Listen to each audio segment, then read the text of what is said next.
الحمد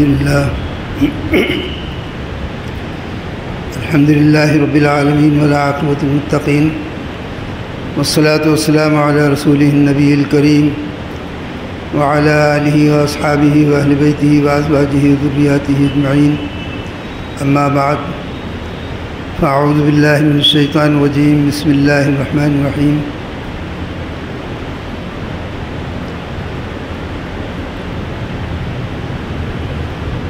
والعصر إن الإنسان لفي خسر إلا الذين آمنوا وعملوا الصالحات وتواصوا بالحق وتواصوا بالصبر. صدق الله مولانا العظيم وصدق رسوله النبي الكريم.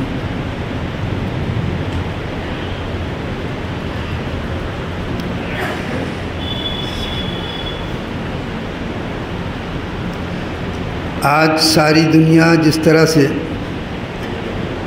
انتشار کا شکار ہے اور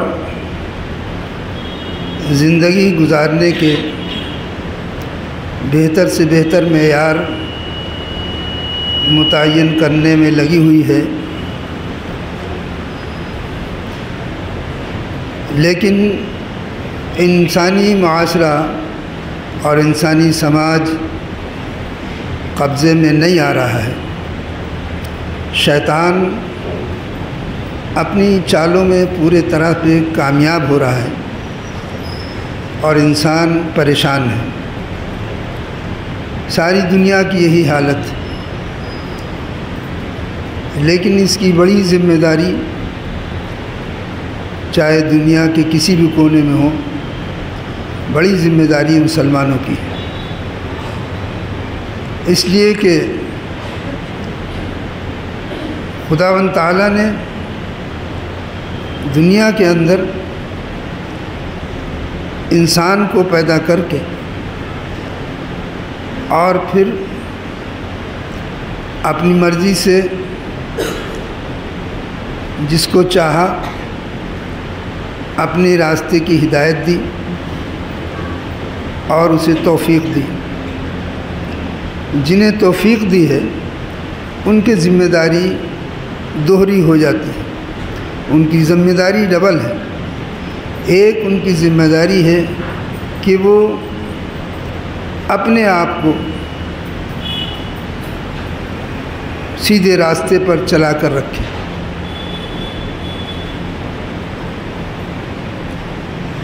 اور دوسری ذمہ داری ہے کہ وہ اپنے علاوہ دوسروں کو بھی راہ حق پر لانے کی کوشش کرے. اور اس میں سب سے بڑا معیار اور سب سے پہلی ذمہ داری خود کی اور اپنے گھر والوں کی. یا ایھا الذین آمنوا قوا انفسکم واہلیکم نارا. اے ایمان والو، تم اپنے آپ کو اور اپنے اہل و عیال کو جہنم کی زندگی سے بچاؤ، جہنم کی آگ سے بچاؤ. یہ پہلی ذمہ داری ہے ہر مومن فرد کی. یہ فرض عین ہے، یہ فرض عین ہے. فرض عین وہ ہوتا ہے کہ جو ہر فرد کے اوپر ہر لمحہ لازم ہوتا ہے، جب تک کہ وہ اس معیار کو پورا نہ کرے اور اس فرض کو ادا نہ کرے. مثلا نمازیں فرض عین ہیں. 5 وقتہ نماز فرض عین ہے. ہر شخص کی ذمہ داری ہے کہ وہ 5 وقت کی نماز ادا کرے.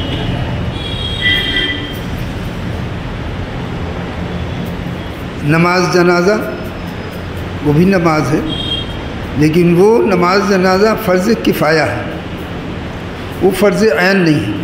یعنی ہر شخص پہ ذمہ نہیں ہے کہ وہ نماز جنازہ پڑھے. لیکن اگر کوئی بھی شخص نہیں پڑھے گا، چند لوگ پڑھ لیں گے تو سب کے سر سے وہ وبال اور گناہ ختم ہو جاتا ہے. لیکن اگر کوئی بھی نہیں پڑھے گا تو پھر ہر شخص ذمہ دار ہوگا اور ہر شخص گناہ گار ہوگا. یہ فرق ہوتا ہے فرض عین میں اور فرض کفایہ میں۔ تو ایمان لانا یہ ہر انسان کے لیے فرض عین ہے، ہر انسان کی ذمہ داری ہے۔ وہ کون کہاں تک کرتا ہے نہیں کرتا ہے، لیکن ہر انسان کی ذمہ داری ہے کہ وہ اپنے معبود کو پہچانے، اپنے رب کو پہچانے جس نے اس کو پیدا کیا اور اس دنیا کے اندر اپنی معرفت کے لیے بھیجا۔ یہ ہر شخص کی ذمہ داری ہے۔ اور ایمان لانے کے بعد صرف ایمان سے ہی کام نہیں چلے گا، بلکہ ایمان لانے کے بعد پھر اس کے ذمے عمل صالح، پھر اس کے ذمے عمل ہے۔ اگر عمل نہیں کرے گا تو پھر اس کے لیے پریشانی ہوگی۔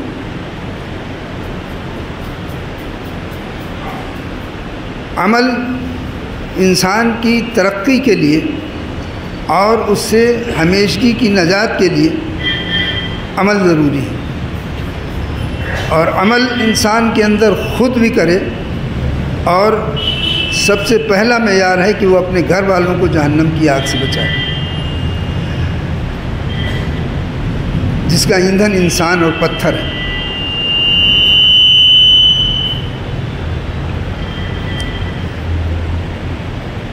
قرآن کریم میں اللہ تعالیٰ نے فرمایا ہے کہ وَأْمُرْ أَهْلَكَ بِالصَّلَاةِ،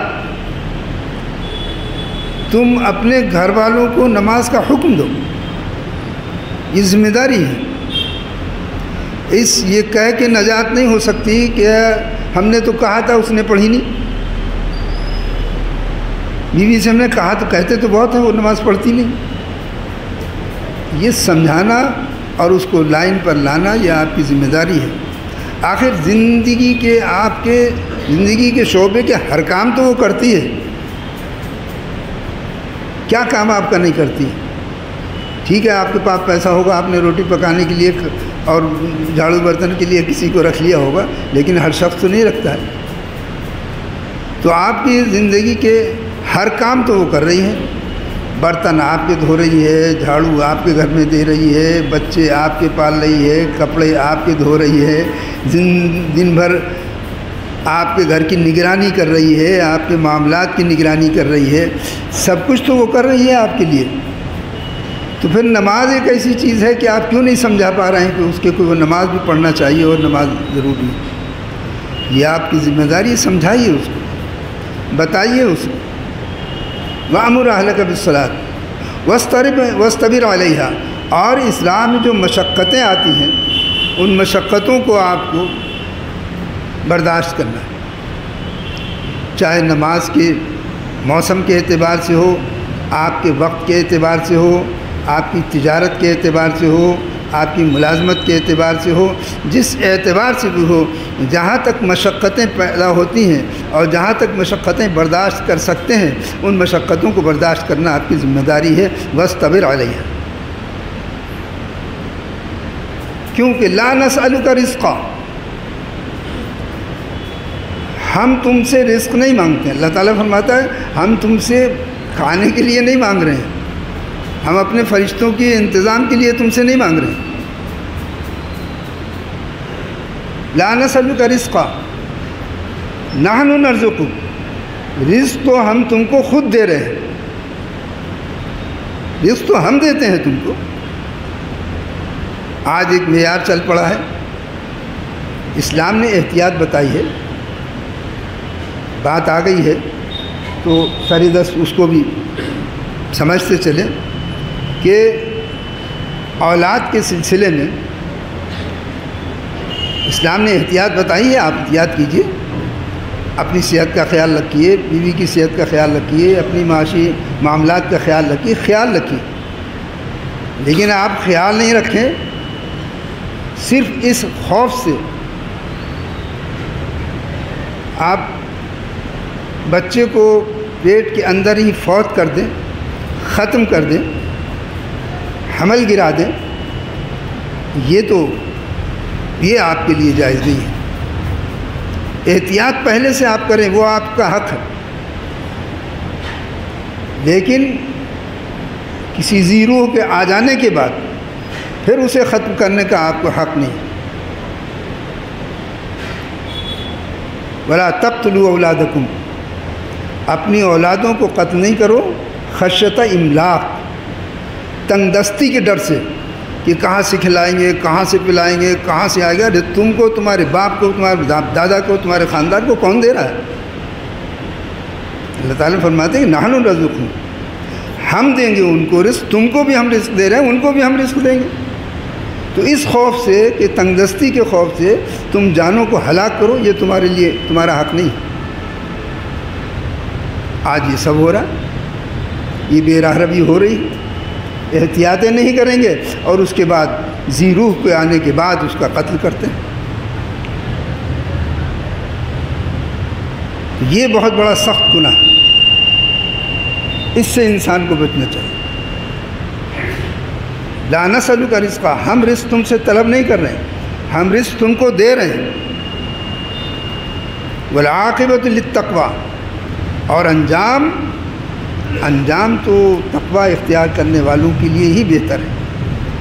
بہتر انجام تو انہی لوگوں کے لیے ہے جو تقویٰ اختیار کرتے ہیں۔ یہ ہماری ذمہ داری ہے کہ ہم اپنے آپ کو اور اپنے گھر والوں کو جہنم کی آگ سے بچائیں۔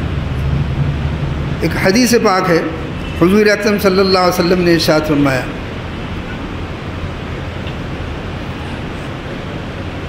کہ شوہر بیوی کا ذمہ دار ہے، بیوی شوہر کے ذمہ دار ہے، نوکر اپنے آقا کا ذمہ دار ہے، مالک اپنے نوکر کا ذمہ دار ہے، اور ہر وہ شخص کہ جس کی کفالت میں جو لوگ ہیں ان کا وہ ذمہ دار ہے۔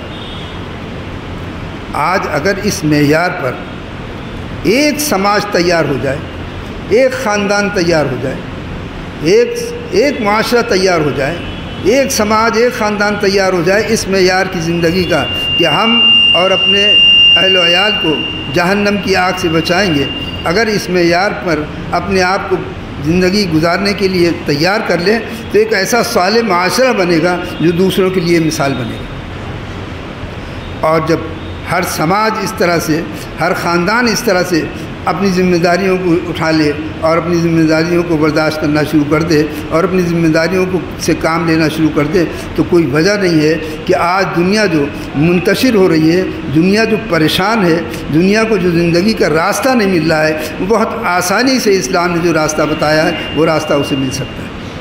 خداوند کریم ہمیں عمل کرنے کی توفیق عطا فرما دے۔ وما علینا۔